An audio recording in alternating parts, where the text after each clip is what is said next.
Hello everyone, मेरा नाम है मुकेश कुमार और आप देख रहे हैं अपना पसंदीदा चैनल कॉन्सेप्ट वाले गुरुजी। आज हम इस वीडियो में हिंदी व्याकरण का एक टॉपिक पढ़ने वाले हैं जिसका नाम है समास। आज हम इस वीडियो में समास पढ़ने वाले हैं, तो चलिए वीडियो को शुरू करते हैं। उससे पहले अगर वीडियो पसंद आए तो वीडियो को लाइक कर देना और हमारे चैनल पर पहली बार आए हैं तो चैनल को सब्सक्राइब कर देना। तो चलिए वीडियो को शुरू करते हैं। तो सबसे पहले हम समझते हैं समास का अर्थ क्या होता है।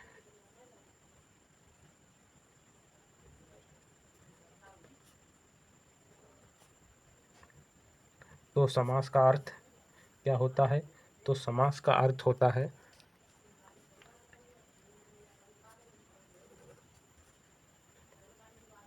समास का अर्थ होता है संक्षिप्त करना, यानी कि छोटा करना समास का अर्थ होता है। तो चलिए अब हम समास की परिभाषा देखते हैं। तो इसकी परिभाषा क्या है? परिभाषा। अब हम समास की परिभाषा देखते हैं। तो समास की परिभाषा है, जब दो या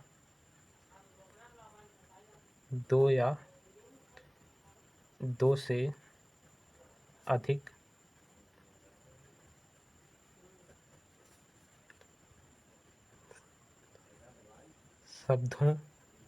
शब्दों को मिलाकर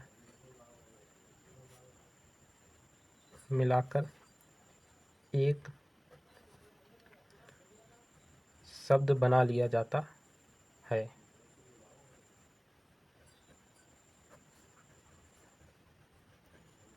एक शब्द बना लिया जाता है। उसके बाद तब उस प्रक्रिया तब उस प्रक्रिया तब उस प्रक्रिया को क्या कहते हैं? समास कहते हैं। तो हम उस प्रक्रिया को समास कहते हैं। ये समास की परिभाषा है। तो परिभाषा क्या है? जब दो या दो से अधिक शब्दों को मिलाकर एक शब्द बना लिया जाता है तब उस प्रक्रिया को समास कहते हैं। यहाँ तक बात क्लियर है? अब हम देखते हैं समासों के प्रकार। समास कितने प्रकार के होते हैं ये देखेंगे। तो समासों के प्रकार।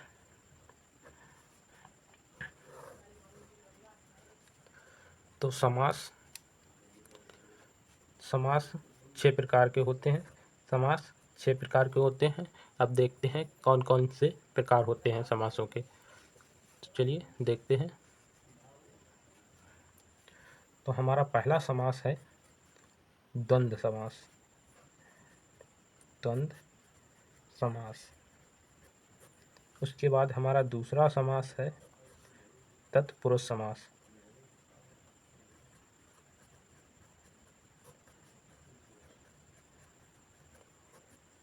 उसके बाद हमारा तीसरा समास है अव्ययीभाव समास। अव्ययीभाव समास।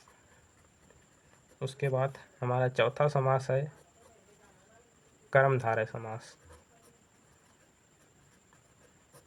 कर्मधारय समास। उसके बाद हमारा पांचवा हमारा समास है द्विगु समास। उसके बाद हमारा छठा समास है बहुप्रिय समास।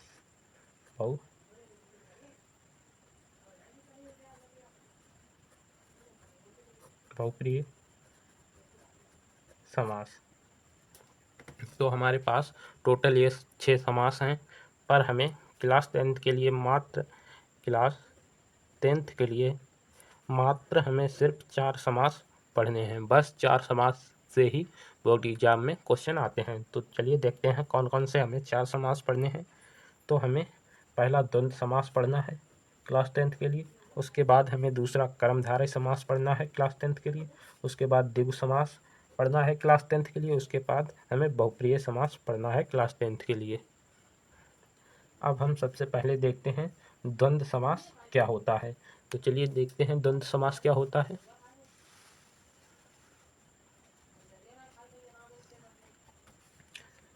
तो हम लिखेंगे द्वंद्व समास। द्वंद्व समास। तो द्वंद्व समास क्या होता है ये देखेंगे। इसकी हम सबसे पहले परिभाषा देखते हैं। इसमें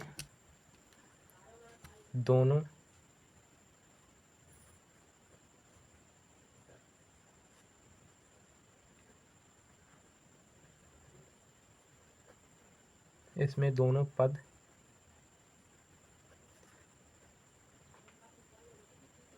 प्रधान होते हैं। इसमें दोनों पद प्रधान होते हैं और उनके बीच के संयोजक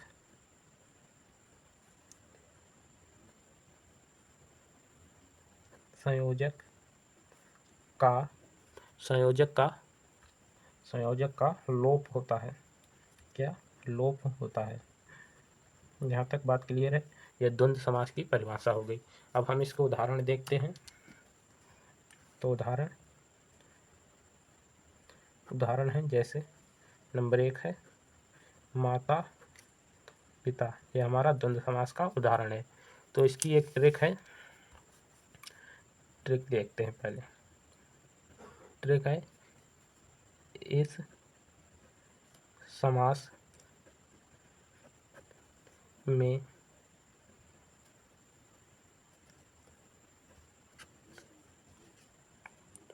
आपको संयोजक का चिन्ह मिल जाए। अगर संयोजक का चिन्ह मिल जाए तो यह द्वंद्व समास होगा। अब संयोजक का चिन्ह क्या होता है? तो ये जो बीच में लगा है इस प्रकार से, ये संयोजक चिन्ह है। तो यह कौन सा समास होगा? द्वंद्व समास होगा। तो इसका हम समास विग्रह करेंगे। जब हम इसका समास विग्रह करेंगे तो हमारे पास क्या आएगा? इसका समास विग्रह आएगा माता और पिता। यहाँ तक बात क्लियर है प्यारे बच्चों? आई होप आपको समझ में आ रहा होगा। अब हम दूसरा उदाहरण देखते हैं। हमारा दूसरा उदाहरण है पाप और पुण्य। पाप और पुण्य। अब हम इस समास का समास विग्रह करेंगे तो क्या हो जाएगा हमारे पास? पाप और पुण्य हो जाएगा इस समास का समास विग्रह। यहाँ तक आई होप आप लोगों को समझ में आ गया होगा। आगे देखते हैं अब हम इसके बाद कर्मधारय समास पढ़ेंगे। तो चलिए कर्मधारय समास को देखते हैं। अब हमारा दूसरा नंबर समास है, कौन सा है? कर्मधारय समास। अब हम कर्मधारय समास को पढ़ेंगे। तो कर्मधारय समास की हम परिभाषा देखते हैं। तो इसकी परिभाषा है, इसमें पूर्व पद विशेषण। पूर्व पद कैसा होता है? विशेषण होता है। और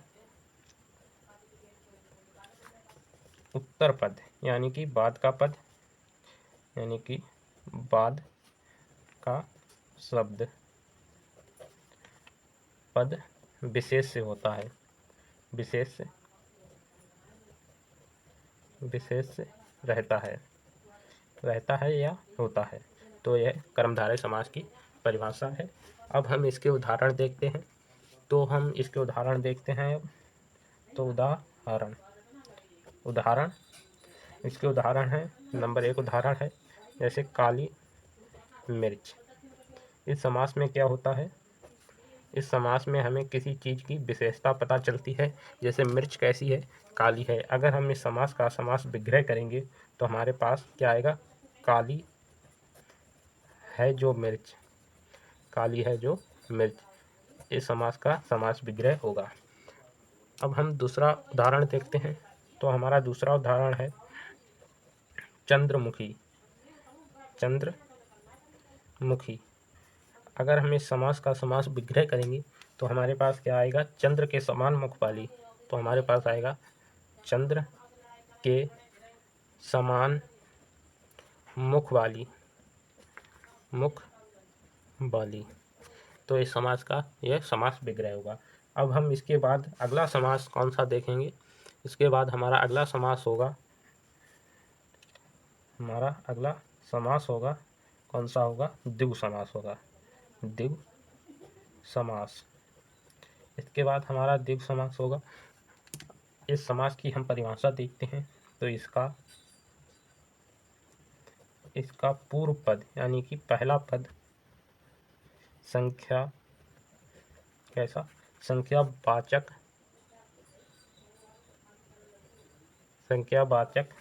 विशेषण होता है,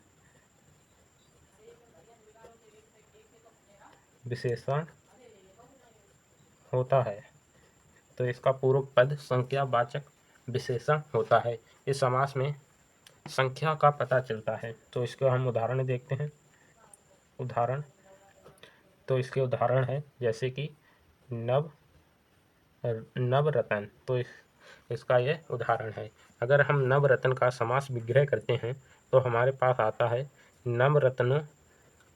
नवरत्नों का समूह। तो इसमें संख्या का पता चल रहा है जैसे कि नव। तो हमारा पहला पद कैसा है? संख्यावाचक है। अब हम अगला उदाहरण देखते हैं। हमारे पास अगला उदाहरण है त्रिभुज। त्रि यानी कि तीन। तो तीन भुजाओं का समूह, तीन भुजाओं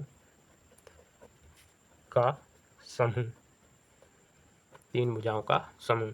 यहाँ तक बात क्लियर है। अब हम अगला समास देखते हैं। तो हमारा अगला समास कौन सा है? तो हमारा अगला समास है, कौन सा है? बहुप्रिय समास। कौन सा है? बहुप्रिय समास। सही है। अगर वीडियो पसंद आ रही हो तो वीडियो को लाइक कर दें और अपने दोस्तों के साथ वीडियो को जरूर शेयर, जिससे उनकी क्लास 10th की तैयारी भी बेहतरीन हो सके। तो अब हम बहुप्रिय समास की परिभाषा देखते हैं। तो इसकी परिभाषा है, इस समास में आए इस समास में आए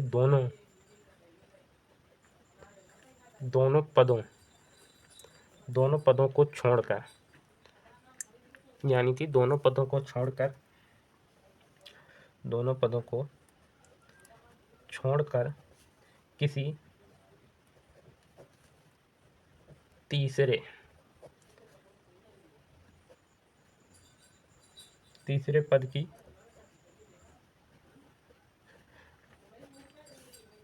पद की प्रधानता होती है। कैसे तीसरे पद की प्रधानता होती है? अब हम इस समास के उदाहरण देखते हैं। तो उदाहरण, तो इस समास के उदाहरण, हमारा उदाहरण नंबर 1 है दशानन है। हमारा उदाहरण है दशानन। अगर हम इस समास का समास विग्रह करेंगे तो हमारे पास क्या आएगा? 10 मुख हैं जिसके, यानी 10 मुख हैं जिसके, अर्थात जहाँ पर अर्थात आ जाए वहाँ पर बहुप्रिय समास होगा। अर्थात जैसे कि रावण के 10 सिर हैं तो दशानन। सही है। और एक नोट है, इम्पोर्टेंट है, आनन का अर्थ क्या होता है? तो आनन का अर्थ मुख होता है। आनन का अर्थ मुख होता है। यहाँ तक बात क्लियर है। अगर प्यारे बच्चों, अगर वीडियो पसंद आई हो तो वीडियो को लाइक कर दें, अपने दोस्तों के साथ वीडियो को शेयर कर दें और हमारे चैनल को सब्सक्राइब कर दें। इस चैनल पर क्लास 10th की पूरी तैयारी कराई जा रही है, वो भी बिल्कुल फ्री में। तो हमारे चैनल को सब्सक्राइब जरूर कर लें। मिलते हैं अगली वीडियो में, तब तक के लिए टेक केयर।